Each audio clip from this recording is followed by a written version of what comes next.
Hi friends, ఈరోజు chicken lollipops తయారు చేసుకుందాము. చాలా పిల్లలు పెద్దలు అందరూ కూడా చాలా ఇష్టపడతారు ఇది చేయటానికి. మొత్తం కిలో తీసుకొచ్చాము. ఇది చాలా ఫ్రెష్గా ఉండి అసలు చాలా బాగుంటుంది అని అంటున్నారు పిల్లలు. చికెన్ ఇది డైరెక్ట్గా అలా మనం ఆర్డర్ పెట్టుకొని తెచ్చుకుంటే చిన్నవి చూసారా, లాలీపాప్స్ చక్కగా నీట్గా అవి కడిగేసుకొని పెట్టుకోవాలన్నమాట. అసలు ఏమీ ముక్కలు కట్ చేసుకోక్కర్లేదు ఏమీ, డైరెక్ట్గా ఇలాగా ముక్కలలాగే కట్ చేసి వస్తుంది. చాలా బాగుంటుంది. చక్కగా కొద్దిగా ఉప్పు వేసుకొని కడిగేసుకొని దీంట్లోనూ పెద్ద మసాలా కూడా ఎక్కువ వేసుకోక్కర్లేదు. దానికి సరిపడా ఉప్పు, దానికి సరిపడా కారం, మసాలా పౌడర్ అంతే. అల్లం వెల్లిపాయ పేస్ట్ ఏమి వేయట్లేదు ఇందులోనూ. సింపుల్గా తయారు చేసుకుందాం కదా అంతే. ఈ మూడు కలిపి మ్యాగ్నెట్ చేసి చక్కగా నీట్గా కలిపేసి పెట్టి అది ఫ్రిడ్జ్లో పెట్టుకోవాలి.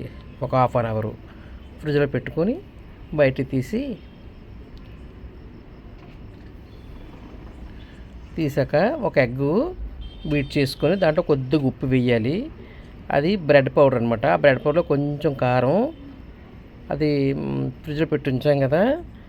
ఇది కార్న్ఫ్లోరు వేయడం చూపించలేకపోయాను. కార్న్ఫ్లోర్లోను బ్రెడ్లోను కొంచెం కారం, కొద్దిగా లైట్గా ఉప్పు కొద్దిగా వేసి పక్కన పెట్టుకొని ముందు ఫస్ట్ కార్న్ఫ్లోర్లోను ఆ పీసెస్ ముంచి ఆ తర్వాత ఎగ్లోను ఎగ్ బీట్ చేసి పెట్టాం కదా, దాంట్లో ముంచాక అప్పుడు బ్రెడ్లో పెట్టాను. బ్రెడ్లో కూడా కొద్దిగా కారం వేసాను.